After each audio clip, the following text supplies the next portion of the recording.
Now 2-minute warning, 2nd and 5. Tim Santos, Mike, Josh, take it away. All right, y'all. We all know this offseason, the Philadelphia Eagles, Chip Kelly has made a lot of questionable moves. But this one wasn't a big move, but it made it kind of like a big statement. Boykin was traded to the Pittsburgh Steelers for an unconditional draft pick. But he said that Chip Kelly does not understand the black culture. What do you guys think he meant by that? But he did say, excuse me, he did say he wasn't racist. He said he wasn't racist, just couldn't understand the black culture. Yeah, and honestly, when he got time to clarify his statement, that's what I feel like was closer to the truth. I don't think. Here's the thing: if he was just racist, but he could still reach players, black or white, it wouldn't even be as big of a problem. I'll be honest with you, it really wouldn't. Honestly, the problem that Eric Boykins is pointing to is actually worse, because what he's saying is that the players can't trust him. That is the main issue. Now, no matter what your background is or what you say you do or what you do at home, when it comes down to the game and the business of the game, the best coaches have players that trust them. Like when Vince Wilfork got cut from the Patriots, he wrote a letter saying, "Thank you for everything you gave me." He knew it was coming. It was straightforward. Bill Belichick didn't screw him around. So there was communication there. What Boykins is saying is like, yo, I'm on the depth chart now, but when I walk you in the hallway, you don't even look me in the eye like a man. When you know what I mean? When we're on the practice field, you just be writing notes. You don't talk to me like a man. And all of a sudden I wake up, I'm on a different team. Now, if you're going to do that to any player that you want and you don't have that respect for the players, how do people still on the team going to respect you? That's what he's pointing to. And that's the biggest problem he can have right now. I'm not sure how I feel about it. At one side, I feel like Boykin was really emotional. I feel like the comments he made was really emotional fueled. Like Kelly was saying, he really liked it there. Obviously, if you're comfortable in a spot and you're really digging the dynamics of your teammates and the atmosphere around you, you don't want to just up and pack and leave, not on your own free will. So I feel he kind of wanted to get a jab in a way to Chip Kelly, kind of like, you can just ship me away without any, retort. Well, this is what you're going to get, and I'm going to kind of back up LaShawn McCoy and Deshaun Jackson's comments just to make it more harder on you and make the media come at you a little bit harder. I don't think Chip Kelly is in any sense or form racist or, doesn't tolerate those kind of players or that atmosphere. If he was, I don't think he would even get into coaching or football as a whole. I just think that's ridiculous for people to make, speculations and big comments like that.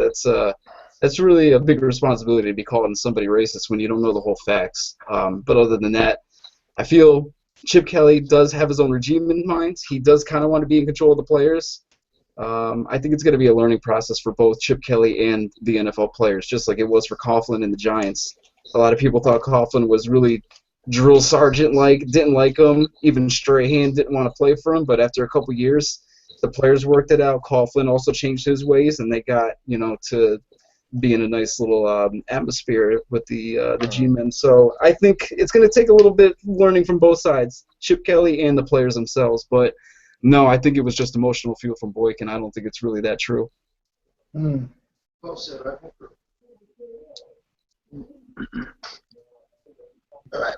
My take on this is this goes back a little further than even Shady McCoy, the Shady McCoy situation.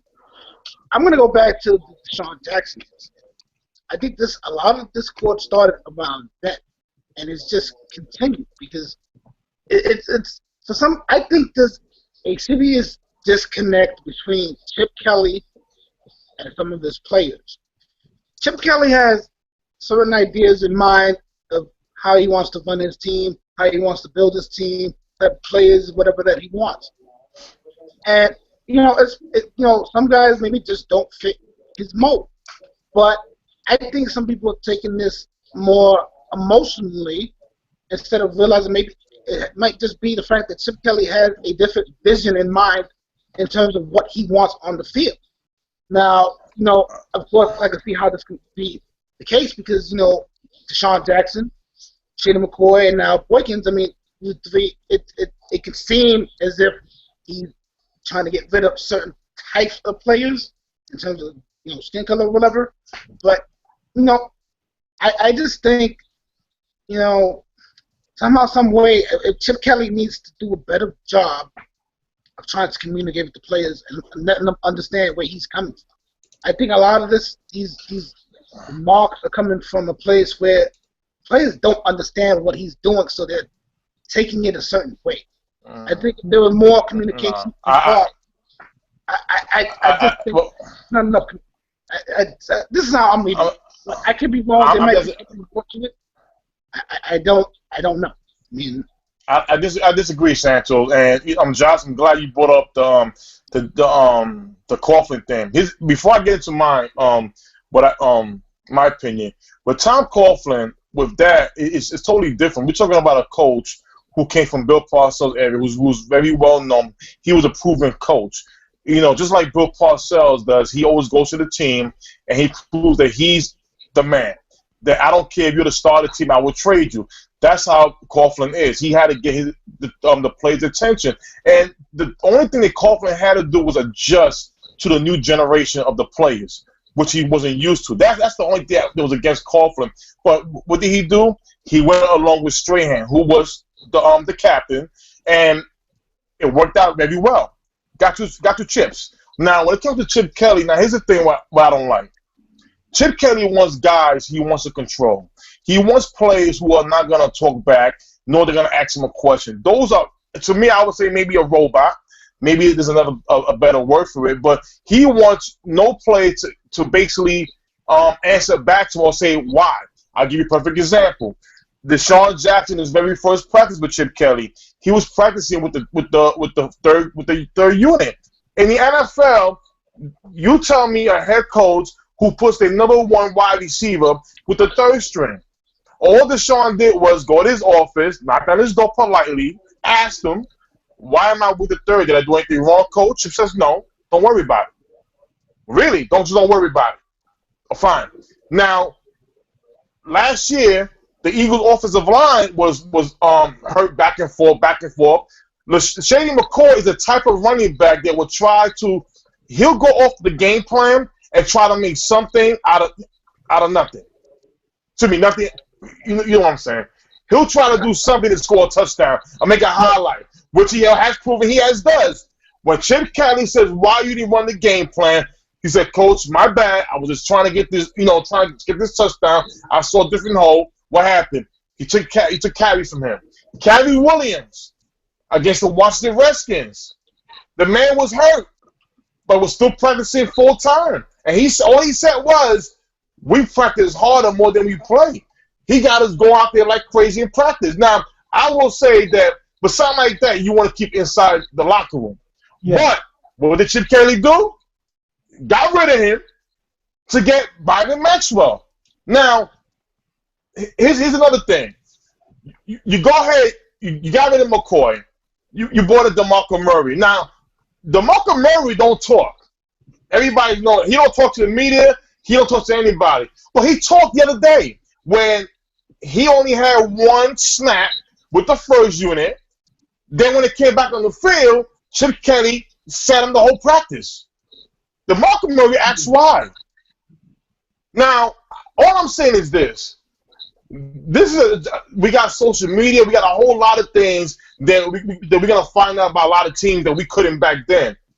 Chip Kelly is right now is at a time that you want to have your own players not want to be signed with you just because of the way you are. You haven't proven anything in this league.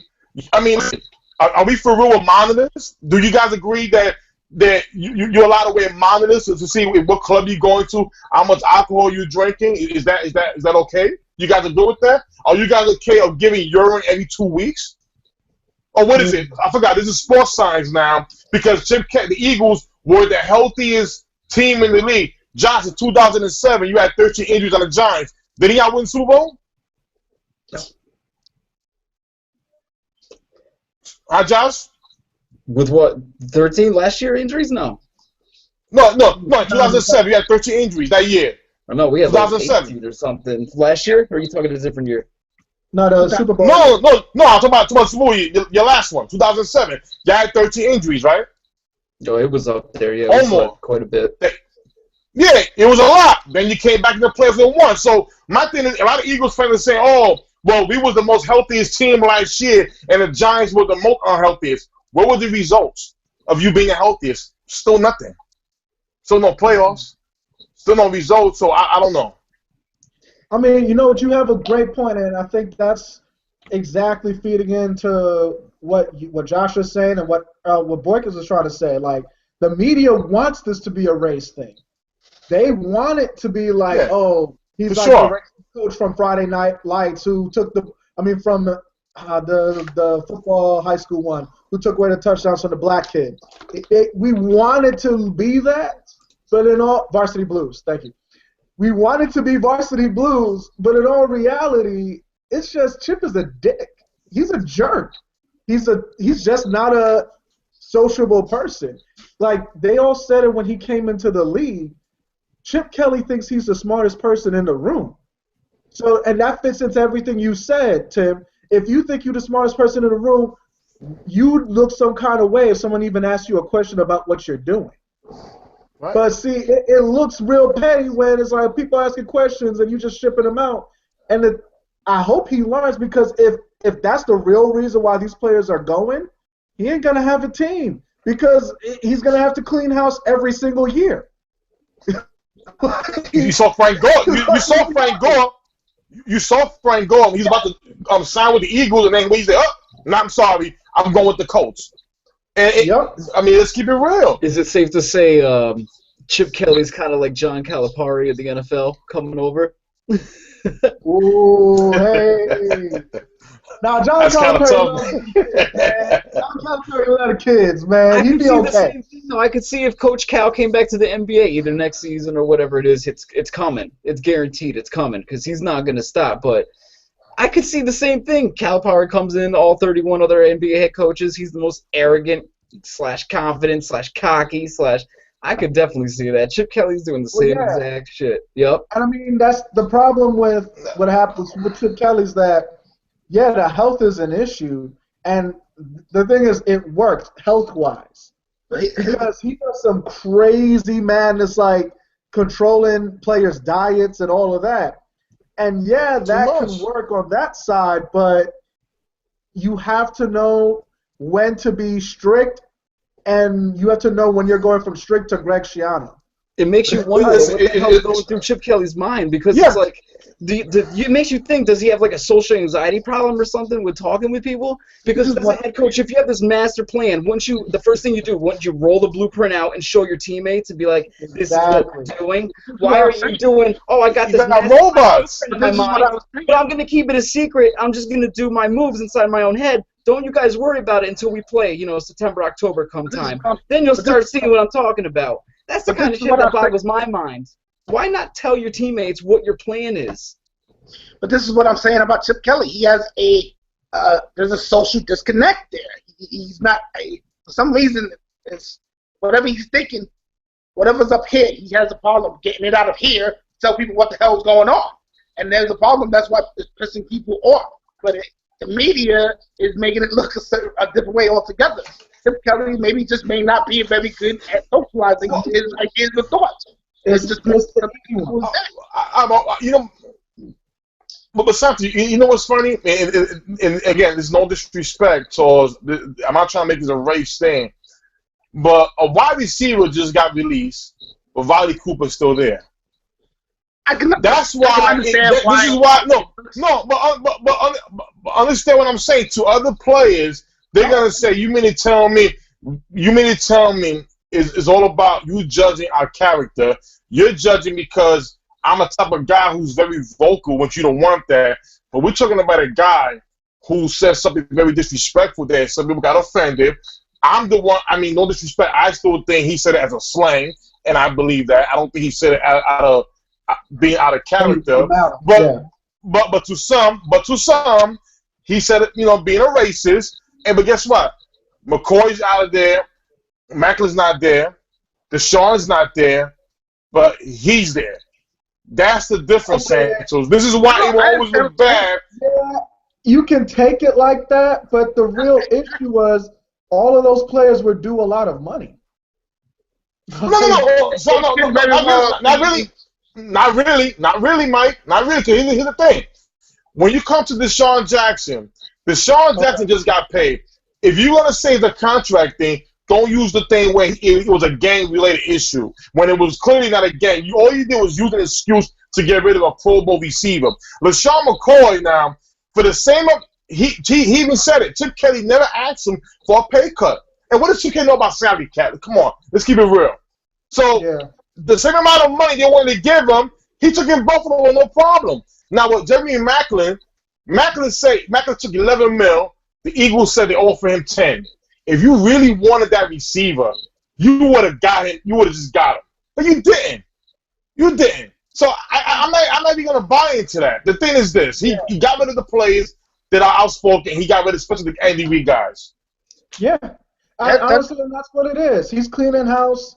And again, you know, there's a saying about Chip Kelly. Like a lot of coaches behind the locker room, who had, before he came to the league, they were saying that, in all reality, I could put anybody I want on offense, but defense is where you got to spend money on the talent. And right now he's doing that. You know what I'm saying? Like if Boykin is really the only big name defensive player they let go. Everybody else was on offense because he literally believes it's plug and chug on offense. Now again, it would be better if the entire team understood that's how he was, and it was like, look, offense is whatever, everybody's on the chopping block. People wouldn't be as salty. But, like, people's going to sleep or waking up on another team, and they're like, whoa. That's what I'm saying. If Chip Kelly were better at socializing his ideas, a lot of the misconceptions would go away. I mean, yeah, I understand, again, how it looks a certain way. It may just very well be he just wants things his way. The new coach wants his own players. I mean, this guy's quite a lot. Guys, tell him that word. We gotta move on. Let's go. I'm gonna put it right here. I see the Eagles gonna go 1-4, and I'm gonna tell you this right now. The media is gonna eat up that team alive. I'm gonna say 1-4. I'm very serious. They're gonna lose to Atlanta. They're gonna lose to Atlanta in Atlanta. I'm telling you, they're gonna lose to Atlanta. Atlanta's not losing that game at home. You know what? All right. Last word. I can roll with that. I can roll with that. That's the end of the second down. 1-4. Third down, guys. We'll be Watch. right back.